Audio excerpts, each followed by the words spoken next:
जय श्री गणेश। नमस्कार। मैं आचार्य संजय द्विवेदी। मेरे समस्त प्रबुद्ध दर्शकों का मेरे चैनल पे हार्दिक स्वागत है। प्रिय दर्शकों, आज मैं सूर्यदेव के राशि परिवर्तन प्रभाव को लेकर आपके सम्मुख उपस्थित हूं। नवग्रहों में राजा सूर्यदेव 13 फरवरी को अपनी राशि का परिवर्तन करेंगे तथा कुंभ राशि में प्रवेश करेंगे। अब चूंकि कुंभ राशि शनिदेव की राशि है, यहाँ पर ये बहुत अच्छा प्रभाव नहीं देते, परंतु पुत्र की राशि है और यहाँ पर जो ग्रहों का संयोजन बनने वाला है वो अति विशिष्ट है, जिसके कारण कुछ बड़े तथा विशेष परिणामों की प्राप्ति अवश्य होगी। प्रिय दर्शकों, आज मैं कर्क राशि के लिए, जो कि चंद्रमा की राशि है, सूर्यदेव के इस राशि परिवर्तन का जो विशिष्ट संयोजन है, उस संयोजन का मिलने वाले लाभ का अथवा समस्याएं हैं तो समस्याओं का क्या निवारण है, संपूर्ण विश्लेषण मैं पूर्ण तर्क के साथ करने जा रहा हूं। प्रिय दर्शकों, इस राशिफल को आप अपने लग्न तथा राशि दोनों के अनुसार देख सकते हैं। कर्क राशि के लिए यदि हम अवलोकन करें तो सूर्यदेव आपके धन भाव के स्वामी, द्वितीय भाव के स्वामी, अब इनका गोचर आपके अष्टम भाव में आरंभ होने वाला है। अब क्योंकि अष्टम भाव त्रिक भाव है, ये निर्बलता का भाव है, ये क्षय का, डेप्रिसिएशन का भाव है। यहाँ पर समस्त ग्रहों का प्रभाव निर्बल हो जाता है, परंतु सूर्य को कोई त्रिदोष नहीं लगता, अतः यहाँ पर कोई बड़ी समस्या नहीं है। इसी प्रकार से यदि स्थितियों को देखेंगे तो यहाँ पर सूर्यदेव जब गोचर करेंगे उस वहां पर पहले से ही बुध होंगे, तो बुधादित्य योग का निर्माण होगा, शुक्र होंगे, रवि शुक्र योग बनेगा और इस गोचर काल में मंगल के साथ भी इनका योग बनेगा। परंतु इस पूरे महायोग पर राहु के साथ युति प्रभाव का प्रभाव भी प्राप्त होगा, जिसके कारण सूर्य ग्रहण में चले जाएंगे। इन संयोजन पर गुरुदेव बृहस्पति की दृष्टि का प्रभाव इस प्रभाव को बढ़ाने वाला है, राहु के दुष्प्रभाव को कम करने वाला है, तो कहीं ना कहीं परिणामों में विविधता भी आएगी, कुछ बड़े तथा अच्छे लाभ भी प्राप्त हो सकते हैं। कर्क राशि के लिए यदि हम अवलोकन करें तो यहां पर अष्टम भाव में सूर्य का परिवर्तन आपके धन को संचय नहीं होने देगा, लेकिन ये यहां पर आपको अचानक धन प्राप्ति अवश्य कराएगा।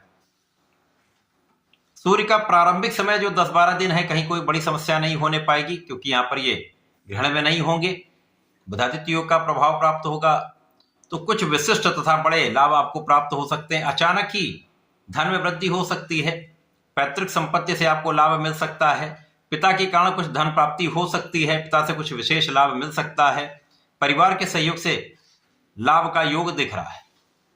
परंतु यहां पर वाणी को बहुत संयमित रखना होगा, अपने व्यवहार को बहुत संयमित रखना होगा, क्योंकि यहां पर वाणी की कठोरता से, आपके दूषित प्रभाव से, क्योंकि राहु के साथ बुध जड़दोष में भी होंगे, जिसके कारण वाणी दूषित हो जाती है, जिसके कारण परिवार के बीच में कुछ समस्याएं अवश्य उत्पन्न हो सकती हैं। तो बहुत ही संयमित, बहुत ही संतुलित यहाँ पर आपको रहना हो।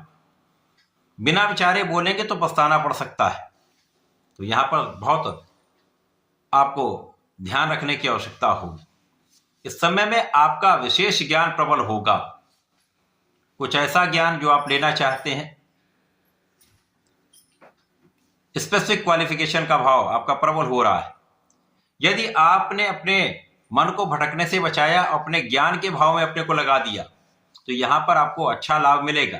यदि आप आध्यात्मिक रहे, अध्यात्म में आपने अपने आप को लगा दिया, तो ये भाव आपके लिए अत्यंत लाभदायी हो जाएगा। परंतु यहां पर कुछ मौसम के रोग, हड्डियों से संबंधित समस्याएं, आंखों से संबंधित विकार निश्चित रूप से होते हैं, तो यहां पर बहुत ध्यान देने की आवश्यकता होगी।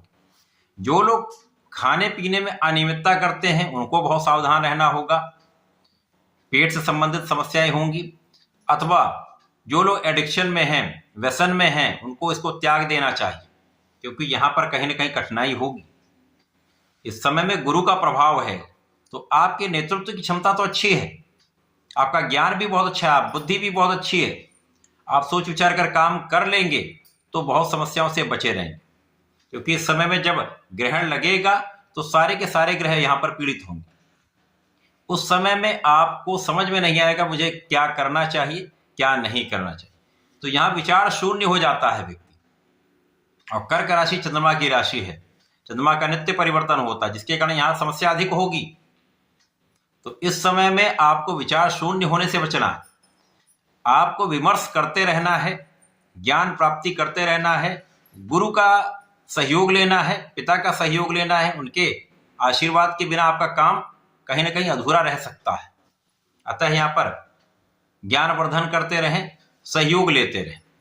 इसी प्रकार से इस समय में आपके लिए लाभ की मात्रा प्रारंभिक समय में अच्छी रहेगी, लाभ निरंतर होता रहेगा, इनकम के मार्ग बनेंगे तथा यहाँ पर आप सुख संसाधनों का क्रय कर सकते हैं। भूमि भवन वाहन का आपको लाभ मिल सकता है। यहाँ पर जैसे जैसे ये गोचर आगे बढ़ेगा तो आपके लाभ के लिए आपको अधिक प्रयत्न करना होगा। लाभ के लिए आपको बहुत प्रयास करना चाहिए और करना भी पड़ेगा। तथा इस समय में उच्चाधिकारियों के साथ मतभेद हो सकते हैं। तो नौकरी कर रहे हैं तो यहाँ पर किसी प्रकार का विवाद ना करें। यदि आप अपने व्यापार में हैं तो जिन लोगों के साथ आप व्यापार करते हैं वहां पर अहंकार ना पालें।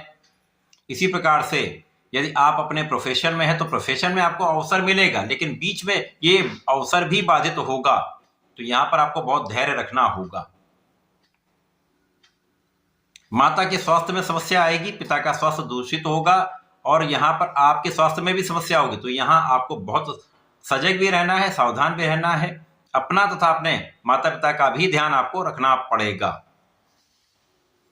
जैसे जैसे गोचर काल आगे बढ़ेगा, मंगल के साथ भी योग बनेगा तो समस्याएं धीमे धीमे यहाँ पर निस्तारित होती जाएंगी, क्योंकि आपके अंदर एनर्जी पहले से अधिक अच्छी हो जाएगी।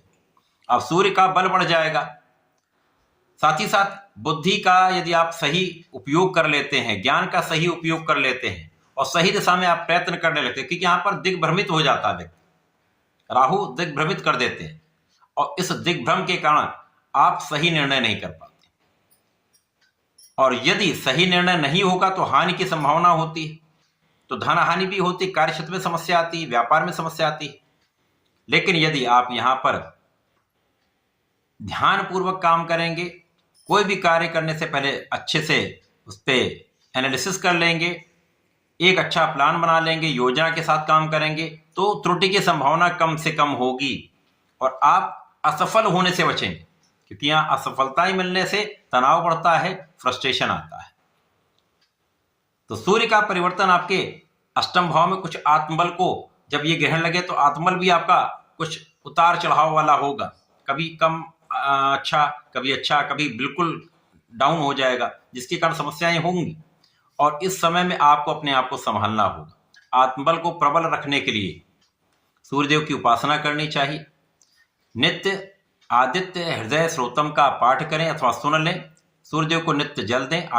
ओम आदित्याय नमः का जप करें तथा भगवान भोलेनाथ की आराधना आपको नियमित रूप से करनी चाहिए। नमः शिवाय पंचाक्षर मंत्र का जप करें तथा भगवान भोलेनाथ पर जलार्चन करें। गंगा जल से अभिषेक करें तो विशेष लाभ आपको प्राप्त होंगे। ऐसा करके इसका उपयोग करें। धन्यवाद, नमस्कार।